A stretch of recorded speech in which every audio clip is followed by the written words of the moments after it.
ফারাক্কার ১০৯টি গেট খুলে দেওয়াতে পাবনা সহ রাজশাহী পানির দুর্বিতে তোলা যাচ্ছে। আমি বর্তমানে নদীর ধারে বসে আছি। ওয়েট ওয়েট বেশি উত্তেজিত হয় না, পুরো ভিডিওটি দেখতে থাকুন। গতকালকে মানে ফেসবুকে স্ক্রল করতে করতে একের পর এক নিউজ আসতেছে। মানে বাংলাদেশের সব থেকে বড় বড় নিউজ চ্যানেলগুলা আর টিভি, সময় টিভি, যমুনা টিভি, এই সমস্ত টিভি চ্যানেলে 10 মিনিট বা 5 মিনিট পর পর নিউজ আসতেছে ভারতের। অবশেষে ভারত ফারাক্কার ১০৯টি গেট খুলে দিল বিপদ সম্মুখে রাজশাহী, চাঁপাইনবাবগঞ্জ, পাবনা সহ মানিকগঞ্জ, কুষ্টিয়া আশপাশে যতগুলো জেলা আছে সব একদিনেই বা এক রাতেই পানিতে ডুবে চলে যাবে। তো যার কারণে পুরা এই কয়েক জেলার মানুষ রাত্রিরে খুব আতঙ্কের ভিতর ছিল এবং কি বিভিন্ন বড় বড় সেলিব্রিটি এবং প্রশাসনের দৃষ্টি থেকেও সতর্ক বার্তা দেওয়া হয়েছে। তো যার কারণে আমি, যেহেতু আমার বাসা নদী থেকে হয়তো বা 10 মিনিট হাঁটলেই, আহ, মানে নদী থেকে 10 মিনিট হাঁটলেই আমার বাসা, বেশি দূর না, নদীর পাশে ধরতে গেলে। তো আমি হাঁটতে হাঁটতে সকালে চলে আসলাম। এখন আসি দেখতেছি ফারাক্কার বাঁধ খুলে মনে হয় পানি ভারতে কম পড়ে গেছে, যার কারণে বাংলাদেশ থেকে আমাদের পদ্মার পানি হয়তো বা নিয়ে গেছে। প্রতিদিন পানি বাড়তেছিল টুকটাক নদীর পানি।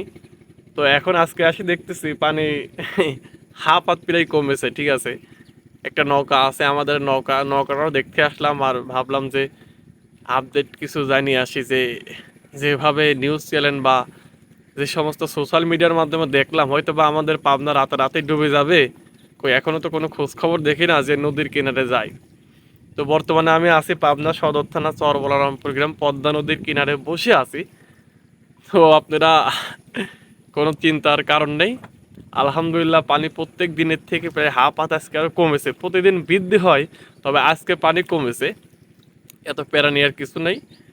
আহ, এখনো যে মানে যে আমি যে নৌকার উপর বসে আছি, নদীর যে একটা পাড়ি আছে, এখনো 4 হাত, কমসে কম 4 হাত পানি যদি হয় তো নদীটা ভরট হবে। তো সেই ক্ষেত্রে আমি বলতে পারি যে সমস্ত এলাকার কথা বলছে এইগুলা, মানে যে সমস্ত জেলার কথা বলছে এগুলা প্রচণ্ড উঁচু। এখানে যদি ডোবে তো পুরো বাংলাদেশ আপাতত ঢাকা শহর মোট প্রত্যেকটা জেলায় পানিতে ডুবে চলে যাওয়ার কথা। কোনো চিন্তার কারণ নেই। সবাই ভিডিওটা শেয়ার করে দেন। আলহামদুলিল্লাহ পানি তো বাড়ার দূরের কথা, পানি আরও কমেছে। কোনো টেনশনের কারণ নেই, কোনো চিন্তার কারণ নেই। পদ্মা নদীর পানি বর্তমানে কমতেছে। এখনো যে পরিমাণে মানে নদীতে পানি, আরও 4 হাত পানি হলে মানে নদীটা ভরবে। ঠিক আছে, প্রত্যেক বছর যে বর্ষা হয় সে বর্ষা এখন পর্যন্ত হয় নাই। আপনারা যারা রাত ভরে চিন্তায় ঘুমাতে পারেন নাই, তারা নিশ্চিন্তায় ঘুমাতে পারেন এবং ভিডিওটা বেশি বেশি শেয়ার করে দেন। এখনও অনেক মানুষ খুবই আতঙ্কের ভিতর আছে, হয়তো আপডেট জানতে পারতেছে না, তবে আমি সবাইকে জানিয়ে দিচ্ছি কোনো চিন্তা নেই, ইনশাল্লাহ পদ্মা নদীর পানি আর কমতেছে। আজকে বর্তমানে পানি কমেছে, প্রতিদিন বাড়তেছিল, আজকে আরও পানি কমেছে। হয়তো বা অনেকে আপডেট জানতে পারে না, খুব চিন্তার ভিতরে আছেন। ভিডিওটা সবাই একটু বেশি বেশি শেয়ার করে দেবেন, শেয়ার করে অন্যকে দেখার সুযোগ করে দেবেন। নিশ্চিন্তা ঘুমাতে পারে। কখনো বর্ষা হবে না ইনশাল্লাহ। যে হারে ফেসবুকে বা সোশ্যাল মিডিয়াতে যেসব নিউজ আমরা দেখছি, সেই ক্ষেত্রে অতটা বর্ষা হবেই না ইনশাল্লাহ, বর্ষা কোনো আশঙ্কাই নেই।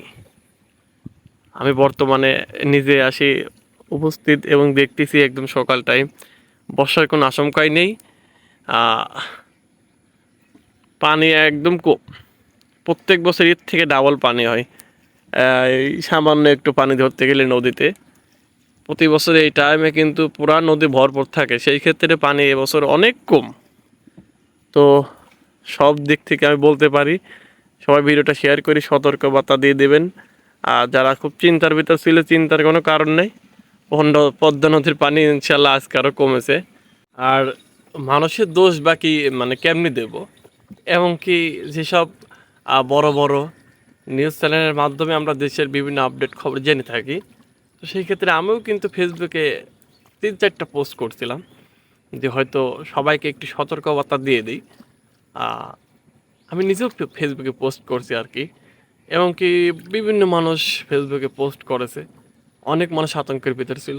আতঙ্কের কিছু নাই।